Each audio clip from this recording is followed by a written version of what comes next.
Hola amigos, bienvenidos a Diarios de Avivamientos. Hoy vamos a tratar el tema libre albedrío o predestinación en el judaísmo histórico. Me voy a basar en un capítulo del libro Biblia, Exégesis y Religión, una lectura crítico-histórica del judaísmo, del profesor Adolfo Reutemann, que como ustedes saben es un erudito judío, no es cristiano, es judío, que ha trabajado con los rollos del Mar Muerto, ha sido curador en el Museo del Libro, donde están la mayoría de estos rollos descubiertos en el Mar Muerto.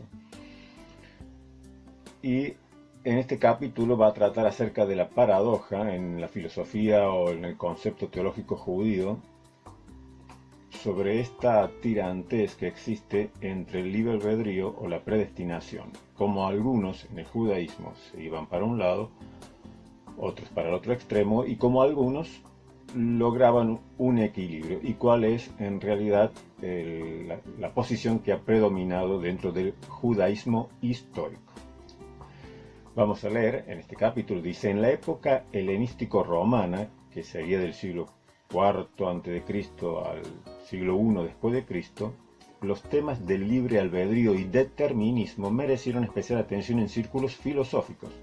La filosofía estoica, fundada por Zenón de Sitio en el siglo IV a.C., por ejemplo, concebía el destino como la estricta cadena de los acontecimientos, causas, ligados entre sí. Según el estoico Crisipo de Soli del siglo III a.C., él afirmaba que los sucesos anteriores son causa de aquellos que les siguen, y en esta manera todas las cosas van ligadas unas a las otras, y así no sucede cosa alguna en el mundo que no sea enteramente consecuencia de aquella y ligada a la misma como a su causa. De acuerdo a esta perspectiva, entonces, al estar todos los acontecimientos del mundo rigurosamente determinados y formar parte el hombre del orden o logos universal, la libertad consistía en aceptar el destino, viviendo conforme a la naturaleza. El estoicismo y otras escuelas filosóficas de la época, como el caso del epicureísmo, llevaron a los hombres a un estado de pesimismo y fatalismo.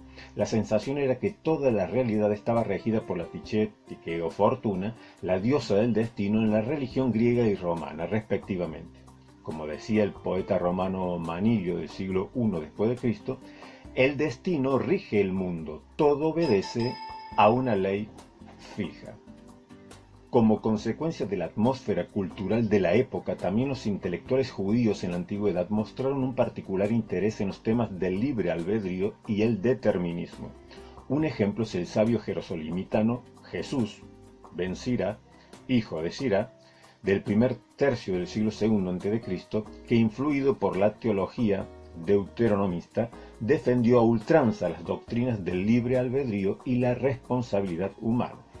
Vamos a leer para ello en el libro de Sirácida o Eclesiástico, en el capítulo 15, es un libro deuterocanónico, en el capítulo 15, verso 11 dice: no digas me he desviado por culpa del Señor, porque Él no hace lo que detesta. No digas Él me ha extraviado, porque Él no tiene necesidad del pecador. El Señor detesta toda maldad y los que le temen también le aborrecen. Al principio, el Señor creó al hombre y lo dejó a su propio albedrío. Si quieres, guardarás los mandamientos y permanecerás fiel a su voluntad. Él te ha puesto delante fuego y agua. Extiende tu mano a lo que quieras. Ante los hombres está la vida y la muerte. A cada uno se le dará lo que prefiera. Qué grande es la sabiduría del Señor, fuerte es su poder y todo lo ve. Sus ojos miran a los que le temen, Él conoce todas las obras del hombre. A nadie obligó a ser impío, a nadie dio permiso para pecar. Esto está en el libro de Sirácida o Eclesiástico, que compone los libros deuterocanónicos, que en una época fue muy apreciado también por los judíos. Al final no ingresó dentro del canon, quedó fuera, pero sí dentro de una parte de la iglesia se sigue aceptando como inspirado. Este tema filosófico religioso ocupó un lugar de privilegio entre los tópicos discutidos por los sabios de la época, hasta el punto de convertirse en objeto de polémica y distinción entre las sectas judías. Según el historiador Flavio Josefo, los saduceos adoptaron una posición conservadora. al seguir los principios establecidos por la antigua teología deuteronomista. Los saduceos, dice Flavio Josefo, excluyen completamente el destino y sostienen que Dios no puede ni hacer ni prevenir el mal. Afirman que el hombre elige libremente el bien o el mal y que cada cual actúa de una u otra manera de acuerdo a su voluntad. Esto lo dice Flavio Josefo en el libro Guerra de los Judíos 2, capítulo 8, inciso 14.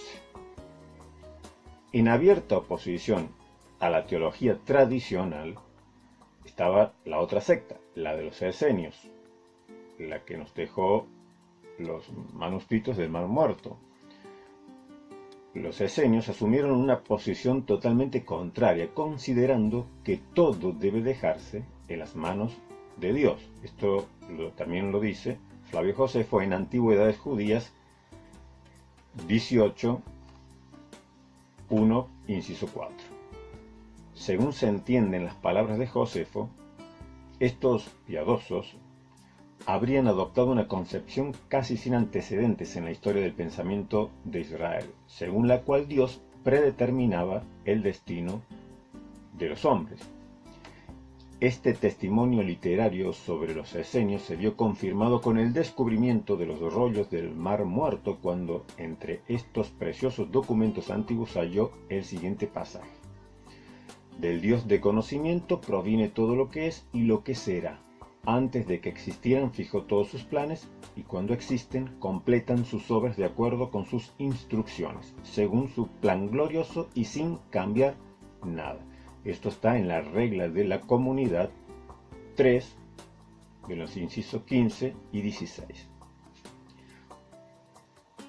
Una consecuencia directa de esta noción fue la creencia de los qumranitas y de otros círculos apocalípticos en el judaísmo del Segundo Templo, de que el destino de los hombres y de los pueblos estaba inscrito en tablas celestiales, como parte del plan de la historia universal fijado por Dios desde el comienzo de los tiempos. Quiero aclarar una cosita: los qumranitas, esenios, estos grupos apocalípticos, creyeron en la doble predestinación, según la cual Dios había fijado el destino de todos los seres vivientes en los comienzos mismos de la creación, habiendo establecido para cada caso su salvación o su perdición. Veamos ahora la actitud fariseo-rabínica. A diferencia de las dos opiniones antinómicas mencionadas más arriba, es decir, la secta de los saduceos y la secta de los esenios, la secta ahora de los fariseos, un movimiento popular de carácter laico, adoptó una posición intermedia. Según Flavio Josefo, ellos atribuyen todo al destino y a Dios, y creen que la facultad de actuar bien o mal depende en gran parte del hombre mismo, pero que el destino debe colaborar en cada acto particular. Esto lo dice en Guerra de los Judíos 18, 8, 14. O como lo formularía aforísticamente el gran sabio rabínico Rabí Akiva del siglo II después de Cristo, unos años después: todo está previsto por Dios. La libertad de elegir es dada al hombre. Esto lo dice en la Misná, Tratado de los Padres 3, inciso 19. El movimiento farisaico rabínico combinó las dos opiniones extremas de su época, creando así una paradoja al afirmar al mismo tiempo dos principios aparentemente contradictorios: el libre albedrío y el determinismo. Según formulaba la paradoja el rabino Lehmann. Este rabino, de nombre Lehmann, afirmaba: ninguna persona con uso de razón puede dejar de hacerse la siguiente pregunta: ¿cómo es posible que el hombre disponga del libre albedrío si sus acciones son conocidas de antemano? Y por consiguiente deben estar fijadas también de antemano. Si antes del crimen Dios sabía ya que Caín mataría a Abel, entonces Caín no podía hacer otra cosa que asesinar a su hermano. ¿Dónde entonces está la libertad del hombre? Esta era la paradoja que se planteaban los judíos. Quería acotar una cosita muy curiosa acerca de los qumranitas, acerca de los esenios. Ellos creían, como dijimos, en la doble predestinación, que ya Dios a uno los creaba para el infierno y a otros para el cielo. Eran los únicos que creían en esto. Ellos creían en el determinismo, que ya todo estaba determinado. Por eso se encontraron también entre sus escritos horóscopos y materiales astrológicos. Se encontraron entre los rollos del Mar Muerto, precisamente porque como ellos ya creían que el destino estaba fijado, que ya estaba todo determinado por Dios, entonces ellos consultaban horóscopos y astrólogos para saber qué les deparaba ese destino, qué es lo que iba a ocurrir. Como ya estaba todo prefijado, entonces por medio de la astrología y por medio de horóscopos trataban de conocer qué era lo que Dios había determinado. Sigamos con entonces esta paradoja o contradicción teológica filosófica del libre albedrío y el determinismo, ¿no?, que desafió a los sabios judíos por generaciones. Un ejemplo en este sentido es la solución propuesta por el afamado filósofo judío Maimónides, que estuvo entre los años 1135 y 1204. Él decía: puedes preguntarte, ya que Dios conoce el futuro, entonces, ¿Él sabe si una persona será justa o malvada? Si Él sabe que una persona será justa, entonces, ¿es imposible que sea malvada? Si Dios sabe que alguien será justo, ¿es posible, aunque éste ejerza su libertad, que sea malvado? La respuesta a esta cuestión es más larga que la tierra y más ancha que el mar, decía él, mencionando a Job 11:9. Esto involucra varios principios cruciales de la fe. Sin embargo, se deben entender las sentencias siguientes. Hemos explicado anteriormente, en el segundo capítulo de Ilhot Yesodé HaTorah, que Dios no sabe con un conocimiento que esté fuera y apartado de sí mismo como lo hace el hombre, cuyo conocimiento está separado de él. En cambio, Dios y su conocimiento son uno. Nosotros, con nuestro intelecto limitado, no podemos comprender completamente este concepto de la misma forma en que está fuera de nuestra comprensión el entender siquiera una parte limitada de la comprensión de nuestro Creador. Como está escrito, un hombre no puede verme y permanecer vivo. En Éxodo 33:20, de la misma forma, el conocimiento de Dios está más allá de la comprensión humana, y al respecto está escrito: ya es que mis pensamientos no son tus pensamientos y mis caminos no son tus caminos. Isaías 55:8. Por lo tanto, nosotros no entendemos el conocimiento perfecto de la creación de Dios. Sin embargo, sabemos más allá de cualquier duda que las acciones del hombre están en sus propias manos y que Dios no lo induce a hacer el bien o el mal.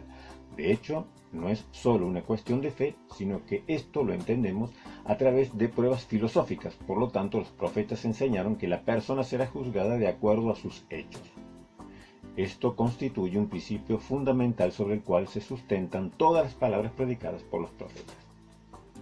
Esto está en la Mishneh Torah, Ilhot Teshuvah 5:5. Esto dice Maimónides.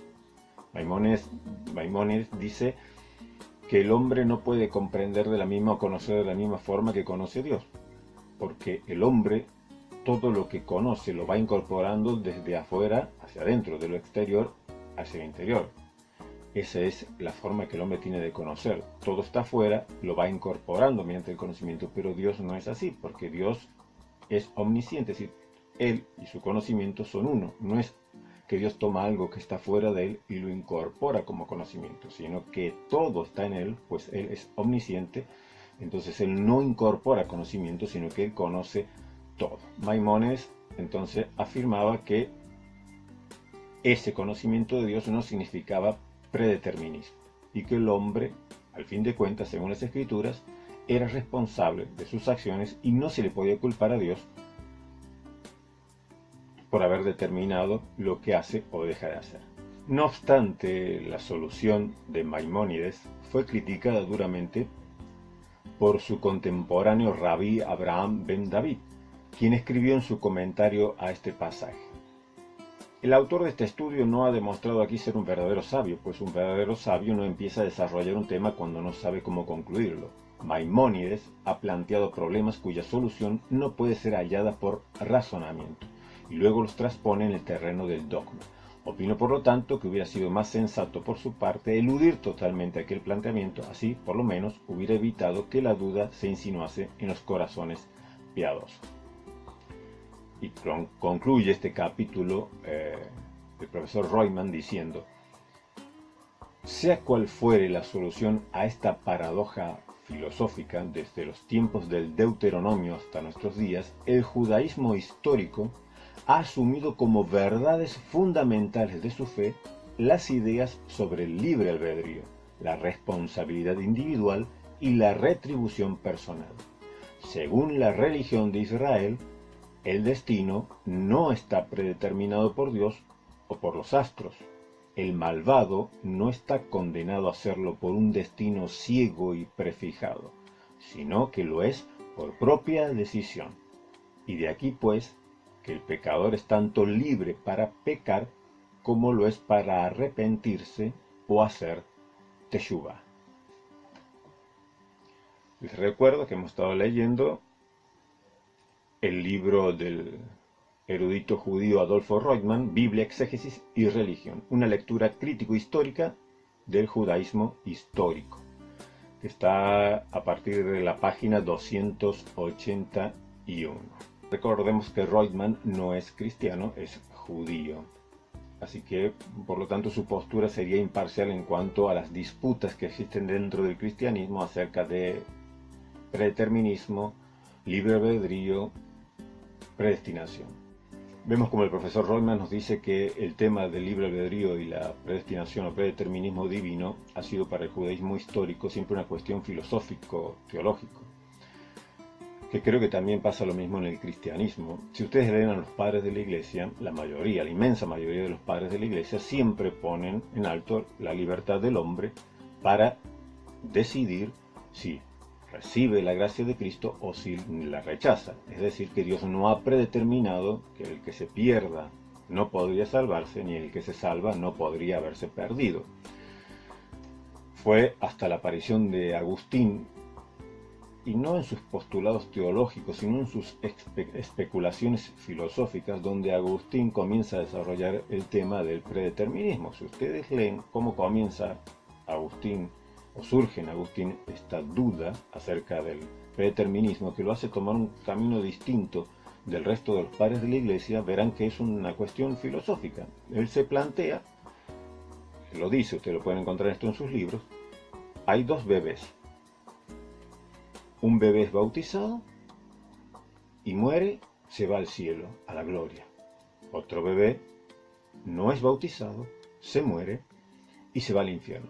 Recordemos que para Agustín, si un bebé moría sin ser bautizado, se iba al infierno, aunque fuese hijo de creyentes muy piadosos. Él los dice en sus escritos que un niño que no es bautizado, si muere, se va al infierno, aunque sea hijo de padres muy creyentes. Entonces él se plantea una duda filosófica. ¿Cómo puede ser? Hay dos bebés. Uno lo bautizan y se salva. El otro no lo bautiza y se pierde. No han cometido pecados propios, tienen solamente, según él, el pecado original, pero no han cometido pecados personales. Entonces, ¿qué determina que uno se vaya al infierno y el otro se salve? Porque uno tuvo la oportunidad de ser bautizado y el otro la oportunidad de no ser bautizado y se va al infierno. Y esto también en sus disputas con los pelagianos. Los pelagianos afirmaban que los niños, si morían, no se iban al infierno. Agustín, claro, se enoja contra esto, ¿no?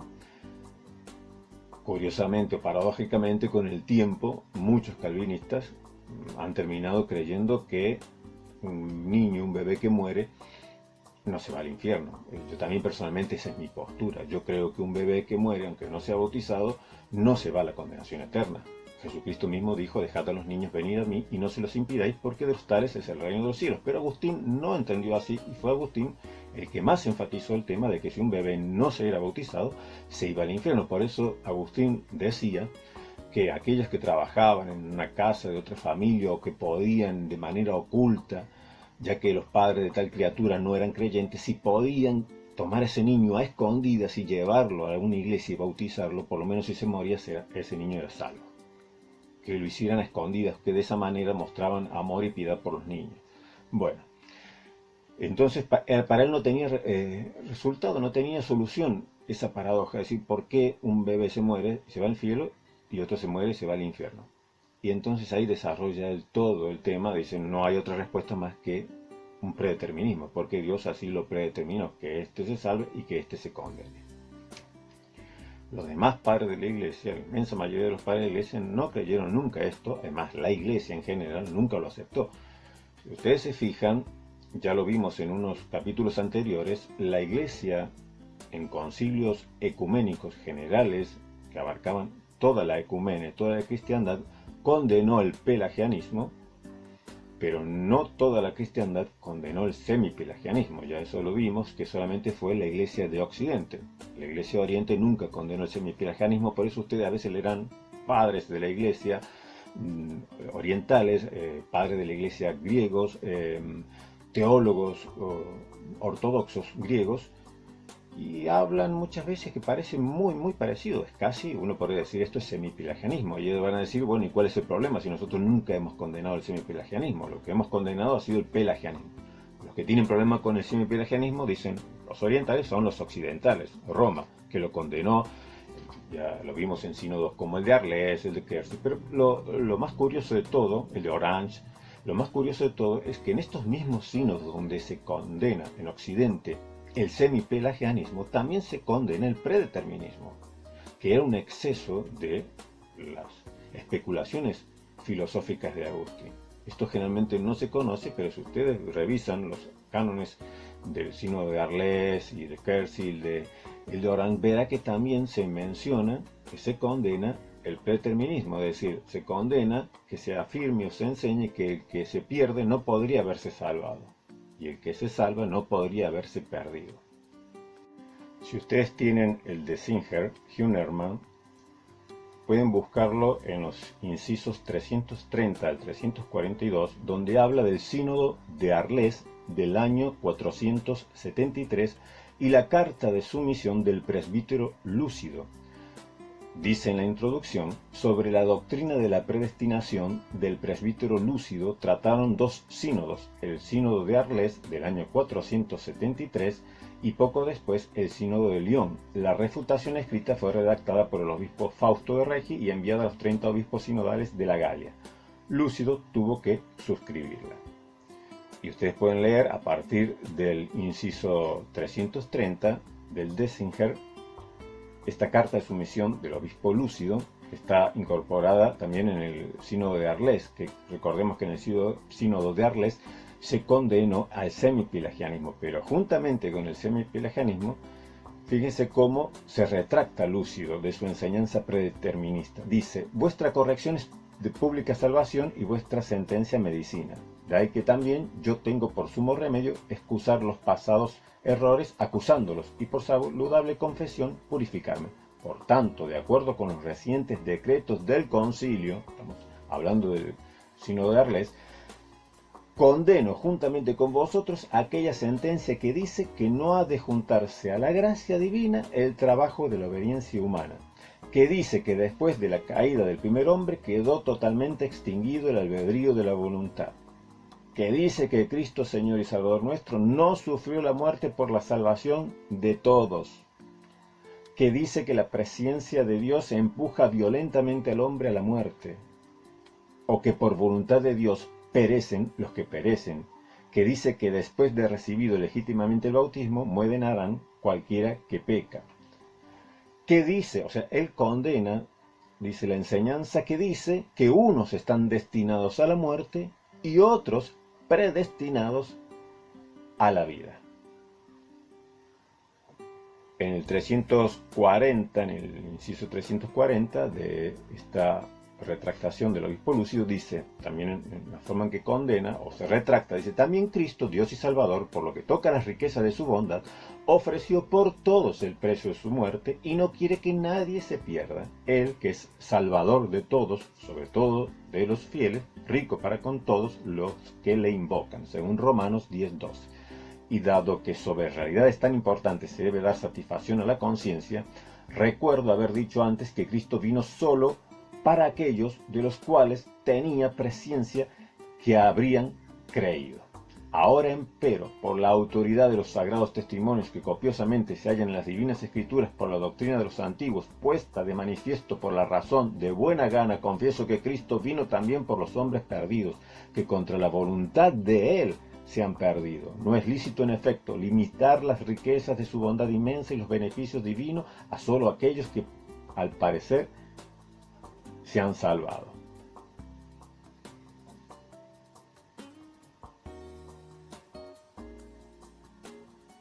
Es muy interesante esto que está adjuntado al Sínodo de Arles, donde se condena el semipelagianismo, como también se condena el predeterminismo, y esto a veces no se dice. Están muy unidos. La condenación del semipelagianismo va paralelo a la condenación del predeterminismo divino, en el cual ya desde entonces algunos se atrevían a afirmar que Cristo no había muerto por todos, sino solamente había muerto por los elegidos que se iban a salvar, y también condenaba en esta retractación, la Iglesia le obligó a retractarse de la enseñanza que decía que unos estaban predeterminados para la vida eterna y otros estaban predeterminados para la condenación eterna. Los que tenemos una soteriología arminiana, creemos obviamente también en la predestinación, conforme habla las Escrituras, y creemos también en el libre albedrío. Creemos en esta predestinación en la cual todo aquel que cree en Jesucristo será salvo. Que hay un misterio de por medio, obviamente, no tiene una resolución. Ni siquiera los judíos llegaron a entenderlo completamente. Es como una paradoja entre predeterminismo, predestinación y libre albedrío. El problema es cuando uno cae en el fatalismo. Sea cual sea la postura que tomes soteriológica, lo que debes evitar es caer en el fatalismo. Es decir, si tú llegas a preguntarte, ¿seré de los elegidos? ¿Será que no soy un predestinado a salvarme? ¿Será que todo esto que me pasa, todo esto que siento, todo esto que experimento es una señal de que yo no soy de los elegidos? Entonces te hundes en el fatalismo, te hundes en la depresión, porque crees, o dudas mejor dicho, que Cristo murió por ti y que tú eres del grupo de los elegidos. Y ese es un gravísimo error. A veces se nos acusa a nosotros, los que tenemos una soteriología arminiana, y no solo arminiana, sino wesleyana, decir que creemos en la posibilidad de apostasía, es decir, que un cristiano puede perder la salvación. Y nos dice, bueno, ustedes entonces viven con miedo porque puedes perder la salvación. Y es todo lo contrario. Yo jamás he tenido absolutamente ninguna duda, ningún problema. Yo no tengo ningún problema con respecto a creer que un cristiano puede apostatar. Así no me da miedo. A mí me daría miedo el pensar ¿y si no soy de los predestinados? ¿Y si no estoy dentro de los elegidos? ¿Y si ahora creo, pero es una gracia evanescente que luego desaparece y en realidad yo estaba predestinado a ser un apóstata? Esto me mortificaría. Es decir, sea cual sea la postura que tomes, calvinista, arminiana, molinista, lo que debes evitar es el fatalismo. ¿Tú crees en Cristo? Entonces ahí tienes la respuesta. Si tú crees en Cristo, estás predestinado a la vida eterna. No tienes por qué tener ninguna duda. Porque todos los que creen en Cristo tendrán vida eterna. Entonces, lo que tenemos que evitar es unas peleas inútiles que no llevan a nada, porque siempre de por medio habrá el misterio irresoluble entre cómo trabaja Dios en su infinita gracia, en su soberanía, en su pleno poder y autoridad sobre la creación y sobre sus criaturas, pero a la vez cómo Él ha dotado al hombre de libertad de elección. Ya hemos hablado en capítulos anteriores de que el libre albedrío comienza a funcionar cuando la gracia comienza a trabajar. Antes de la gracia es servo arbitrio. A partir de la gracia preveniente, cuando la gracia comienza a trabajar en el hombre, entonces ya libera al libre albedrío y comienza a ser un libre albedrío liberado, que entonces allí recién entonces está en capacidad de tomar una elección, una decisión. El problema, y lo que debemos evitar, es caer en el fatalismo. Tú crees en Cristo, entonces estás predestinado a la vida eterna. Esa es tu garantía. No tienes que pensar, ¿seré de los elegidos? ¿Seré de los que están predestinados a la condenación? No, tú tienes que preguntarte, ¿crees en Cristo? ¿Amas a Cristo? Entonces tú eres de los elegidos que están predestinados a la vida eterna, porque Dios ha predestinado a la vida eterna a todos aquellos que creen en su Hijo Jesucristo. Bueno amigos, espero que les haya sido útil este vídeo. Me ha parecido más bien, aunque es un poco pesado tener que leer directamente, pero es un capítulo muy interesante de este erudito judío. Si te gustó, dale like, es tu mejor forma de ayudarnos. No olvides de activar la campanita para que no te pierdas ninguno de nuestros capítulos. Y te espero en el próximo viaje por la historia de la Iglesia.